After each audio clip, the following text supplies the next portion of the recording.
Stress, worry, fear, concern, these are all kissing cousins that all forecast into the future that bad stuff is going to happen. And we're looking today that no. There is a God who cares, and bad things may happen, and they will happen in all of our lives, but there is a God who's working a plan, and the closer we get to him, and more we align with where he's going, the brighter our future is. We're not trying to breathe fairy dust into your mind and telling you hard times don't exist, just ignore reality and ignore bad stuff. Some of us are in some hard times right now.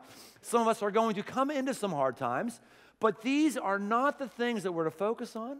They're not the things that are going to take our relationship with God to a new place in understanding his character. The fact of the matter is all of us are going to have difficulty and trouble. Jesus says this at the very end of this little sermon vignette. He says, sufficient for the day is its own trouble.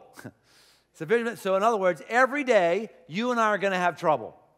And every day you and I are going to have bright things that we can thank God for every day. There's not a single day, no matter how great it is, there isn't something in your life that couldn't be improved. And there's not a single day, no matter how bad it is, there isn't something that we can thank God for. And Jesus says, tomorrow we'll start the whole thing over again.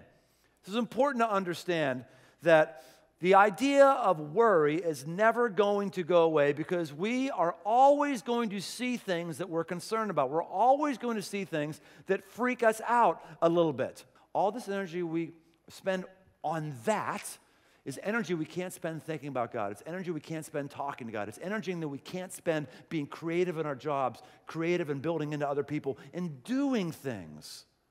That's why God says to us in the Old Testament, Isaiah chapter 35, verse 4, say to those who have an anxious heart, be strong, fear not, behold your God. I would say to those who have an anxious heart, we're worried, we have some paranoia, some phobias, hey, fear not, behold your God.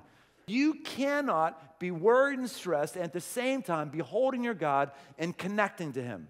I don't know what it is that stresses you out. I don't know what it is that causes you anxiety, but here's the good news and the bad news. You control it. You do. Own your work. Your job does not stress you out. Your job does not give you ulcers. There's nothing in the HVAC system that's sending flecks of worry onto your desk. It doesn't. The economy does not keep you up at night. The economy does not have power to change sleep rhythms.